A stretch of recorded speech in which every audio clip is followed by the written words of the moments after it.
Hi guys, I'm Charlie, a Charlie book fanatic. Welcome back to my channel. Today I'm going to be talking about the worst books of 2016. Obviously this is all very subjective. These are my worst books of 2016 and I would love to know your opinion on any of these books. The first book I want to talk about is Into White by Randi. This is a book that talks about racism. The main character is black and one night she prays to God because she wants to be white. She gets bullied because she's black, and the next day she wakes up as a white girl. Her parents and her brother still see her as a black girl, but the rest of the world perceives her as white. And I hate this book, especially because the way it dealt with racism. It was pretty weird to me because I thought it would be white people discriminating against black people, but that was not what this was. The main character was being bullied by other black people and that was why she wanted to be white. I don't know why people would bully her because of her skin color if they were the same skin color, but that was what happened. Jesus was an actual character in this book, which I really hated. I don't think you should portray Jesus as an actual character in your contemporary book. And why I also didn't like it was because there were so many cliches in this book. I just genuinely couldn't deal with it, and that is why I eventually dropped this book. I couldn't finish it. I wasn't interested in it at all. The second book is a thriller called My Girl by Jack Jordan. This is also a 2016 new release, and it's about a woman who has lost her daughter and her husband, and she suddenly unravels all of these mysteries surrounding her husband, like why does her husband have a gun, what did he need that gun for, as she starts to delve into her husband's past and find out a lot of things about her missing daughter and about her deceased husband.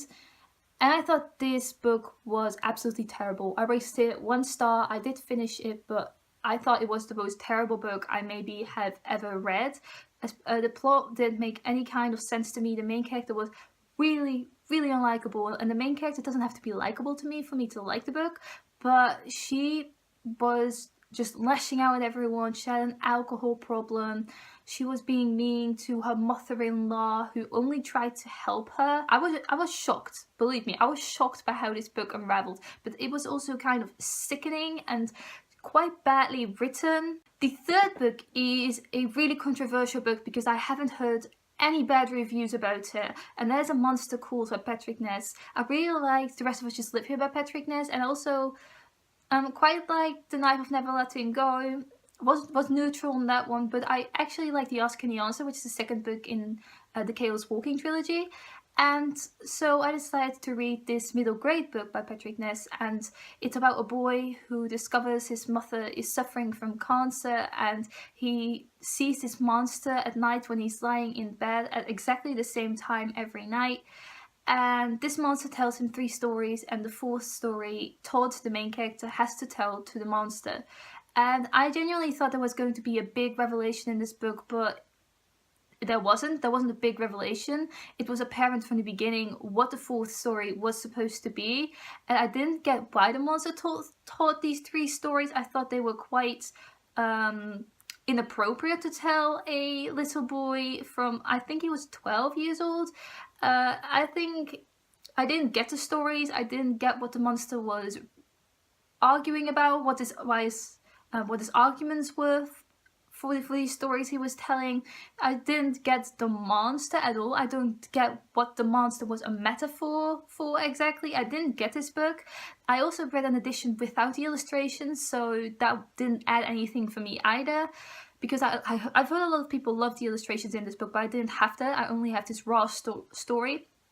I didn't think the writing style was particularly beautiful or anything. I didn't see appealing in this at all. The 4th book is Open Road Summer by Emery, which is quite funny because her other book, When We Collided, was on my favourite books of 2016 list. This is the 2nd book I read by Emery. It's about a girl who goes on tour with her best friend who is a pop star, and the romantic interest is the opening act of this tour.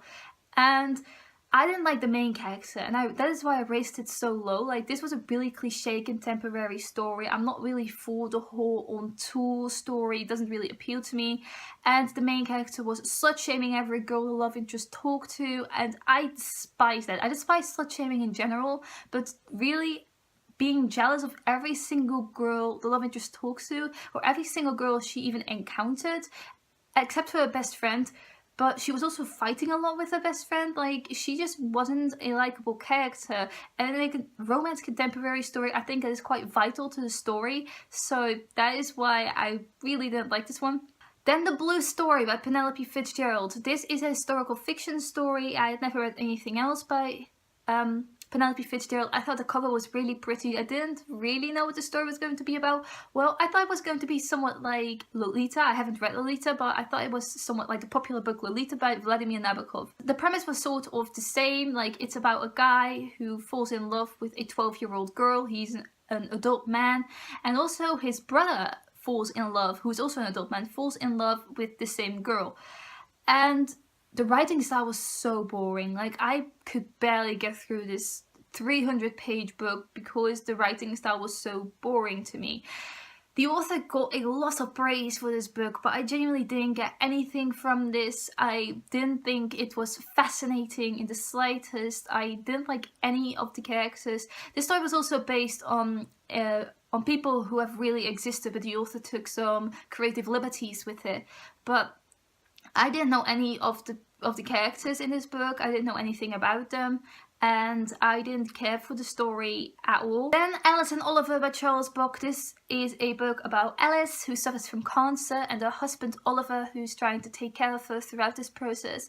And I thought this was going to be more of an exciting read because it's quite a long book. It is a big book. It has tiny font on large pages, and it was bothersome to get through.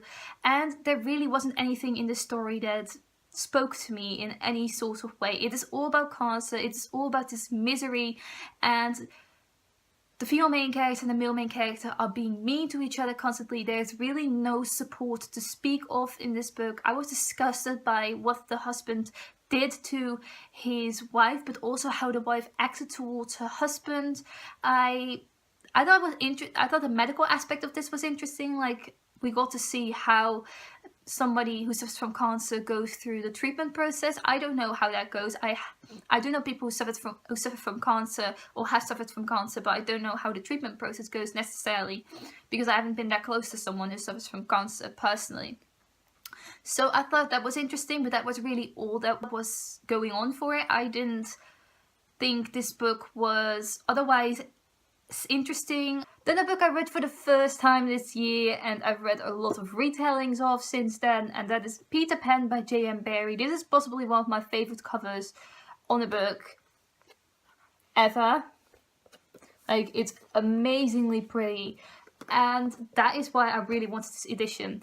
And I'm really happy I have this edition. I'm never going to get rid of it, but I hated this book. I expected a romance between Peter Pan and Wendy, because that is just always the kind of vibe I got from them. But Peter sees Wendy more as his mother, and so do all of the other Lost Boys, which are Peter's friends and sort of his family as well. I just didn't like how dark this got, and just how family-esque it was. I really, really wanted a romance, and that just wasn't it. I also read 13 Reasons Why by Jay Asher this year, which is also quite a popular book and a lot of people liked it, but I can say I despised it. This is a book about a girl who commits suicide, but before she commits suicide, she records all of these audio tapes to people who have affected her life in some way, and she sends them out, and she gives these people the task to send these tapes around to the next person for who the next tape is supposed to be.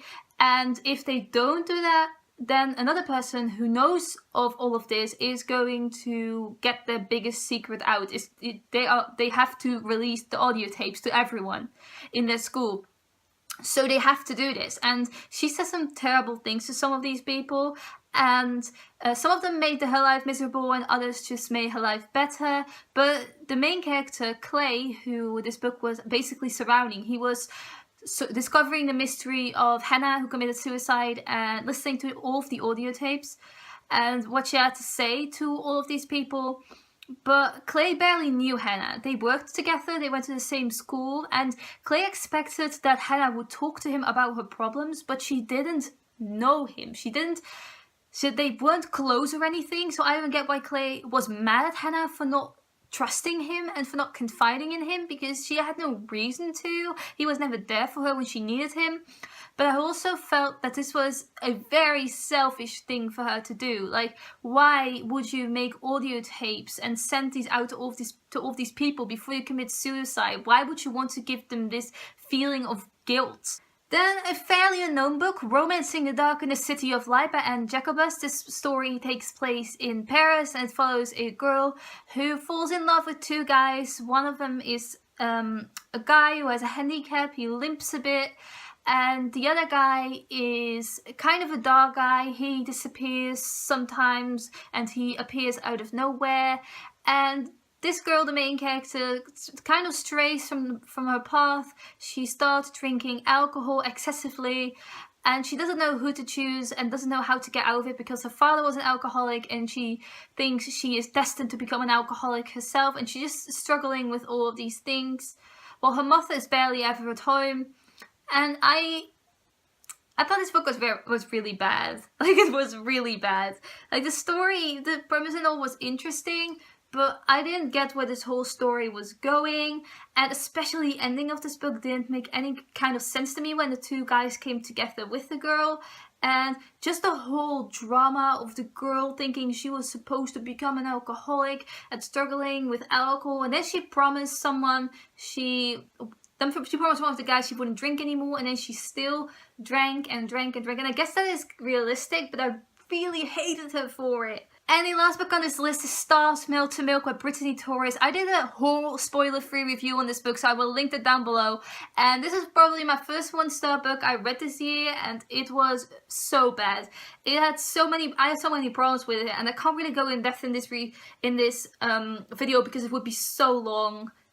So I will link my review down below if you're interested to know any of this. I just had problems with comments, with racist comments in this, and cultural appropriation and things like that. Cheating. It was a whole shitload of problems with this. These are my worst books of 2016. I hope you enjoyed this video. Let me know down below what were your worst books of 2016. I would love to know. Thank you for watching. Bye!